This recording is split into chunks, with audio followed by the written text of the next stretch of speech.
the #1 best-selling power station on Amazon, and the one buried way down at number 47 share something the listings will never tell you. The same battery cells, the same plastic shell, the same factory floor in Shenzhen. One of them just charges you twice as much for a different sticker on the front. And by the end of this, you'll know the single workaround that turns their most expensive accessory into the cheapest part of your whole setup.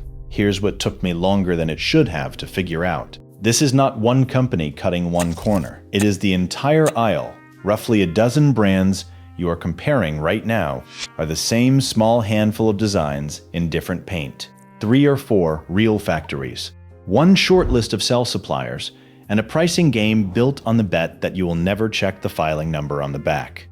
By the end, you will know which brands actually build their own gear, which ones are just rebadged boxes off a shared line, the number on the box that is quietly lying to your face, and that one trick at the very end that cuts the markup in half. So let's walk the graveyard. Start with the thing they hoped you would never learn to read.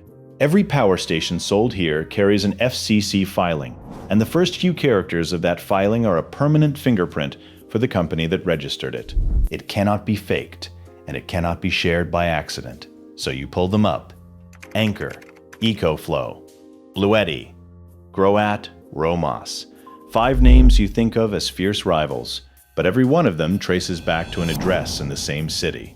That is not a coincidence. That is a map, and once you can read it, the whole shelf looks different. But the filing numbers are only the doorway.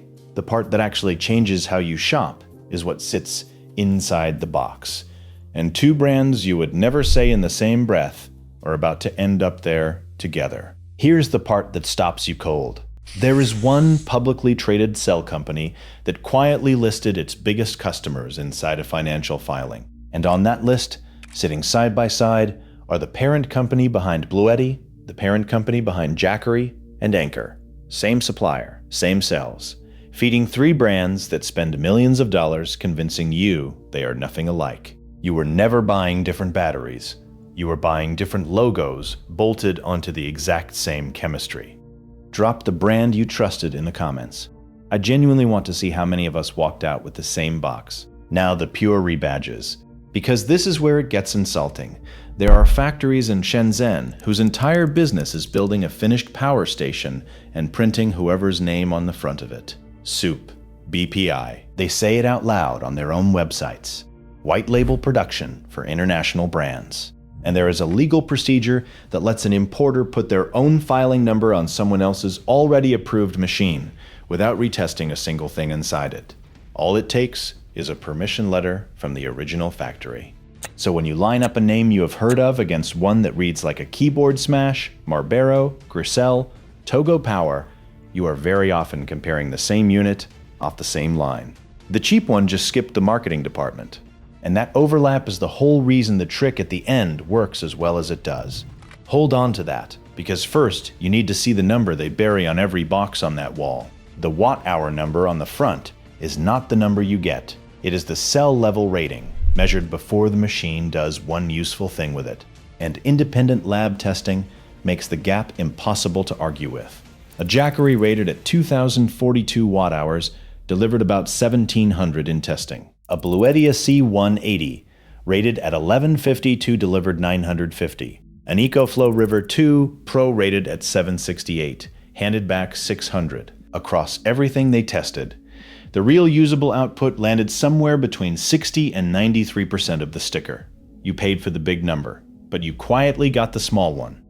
And it gets worse the smaller your load is. Run something tiny off one of these, like a phone charger, and the machine's own inverter eats power just staying awake. One outlet that promises 1,000 useful watt-hours can leak nearly a third of it before your device sees a drop.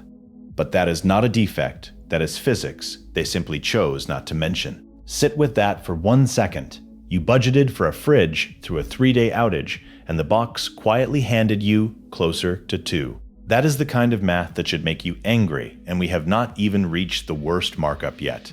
If this is already changing how you read these listings, subscribe. We pull the actual filings and run the real numbers every single week. And this aisle never runs out of these, because here is where it stops being about one bad spec and turns into the trap the whole industry is built on.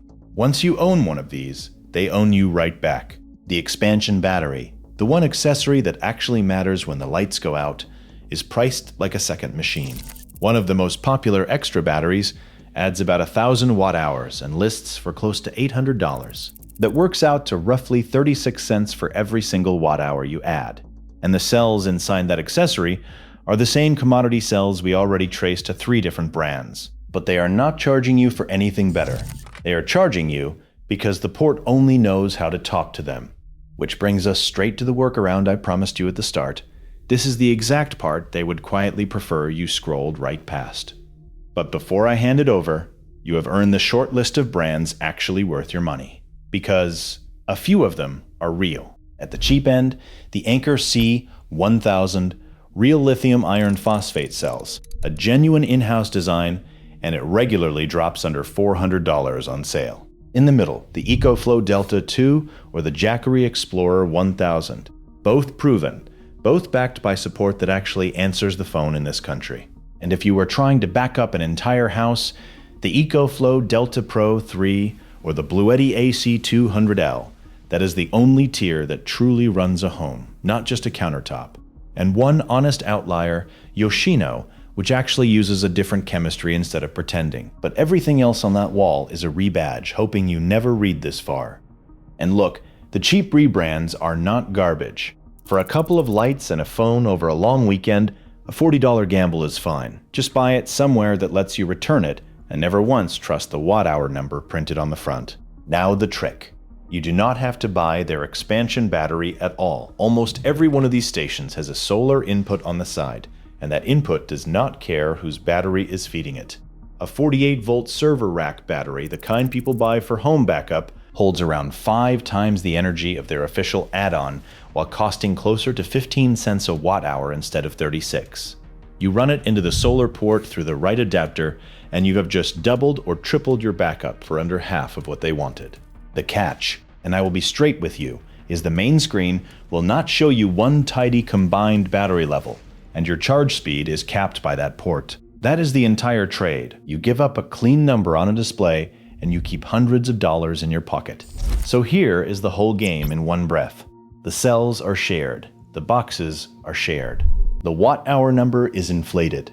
And the real money was always hiding in the one accessory you were never supposed to question. You do not beat that by hunting for the single honest brand on the shelf. But you beat it the moment you know the port on the side cannot read a sticker. The guy at the next desk over, 6 tabs deep, card already in his hand, is about to pay full price for every layer of it. You are not, and that is the whole point. YouTube lined up 2 videos for you next, and it is usually right about what you'll actually want. So go click one, and if you made it all the way to the end here with me, subscribe.